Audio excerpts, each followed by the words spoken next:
აი ბოლო კვირის მონაცემი, რასაც გვაძლევს დაავადებათა კონტროლის ეროვნული ცენტრი, მიუთითებს, რომ კორონავირუსი ახლა არის უპირატესი ვირუსი და როგორც იმ პაციენტებთან, ვისაც ჭირდება სტაციონარიზაცია, ისე იმ პაციენტებთან, რომელსაც მხოლოდ ამბულატორული მართვა ჭირდება, წამყვანი სწორედ კორონავირუსია, ჯამური რაოდენობა აი ამ ორივე მიმართულებით არის 71% და გარდა ამისა არის ის ვირუსები, რომლებიც ტრადიციულად ჩვენი სტატისტიკის შესაბამისად აგვისტოს თვეში არის. განაწილება შეიცვალა, სტრუქტურა არის შეცვლილი, მაგრამ ამ სტრუქტურის შეცვლას არ გამოუწვევია არც ზოგადი მიმართულების გაზრდა ამბულატორულ დაწესებულებებში და არც სტაციონარული პაციენტების რაოდენობა გაზრდილა.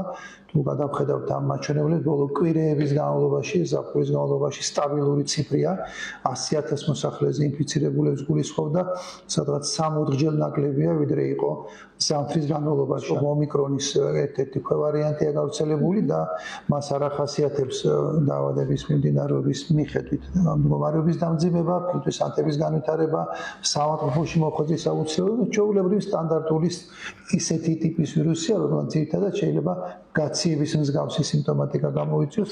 მოლოდინი რომ სექტემბერში იმის გამო რომ ბაღები და სკოლები დაიწყებს მუშაობას, გაიზრდება რესპირაციული ვალდებულება, რა თქმა უნდა, არა გვაქვს. ამის უკან ჩვეულებრივი სეზონური ფაქტორებია გასათვალისწინებელი, ტემპერატურული ფაქტორია გასათვალისწინებელი, ასე რომ იმ მრავალწლიანი სტატისტიკის შესაბამისად ალბათ ნოემბრის თვე იქნება ის პერიოდი, როდესაც ჩვენ შეიძლება გქონდეს მწვავე რესპირაციული ვირუსული ინფექციების მატება და ამ თვალსაზრისით ალბათ დღევანდელი წელიც გამორჩეული არ იქნება.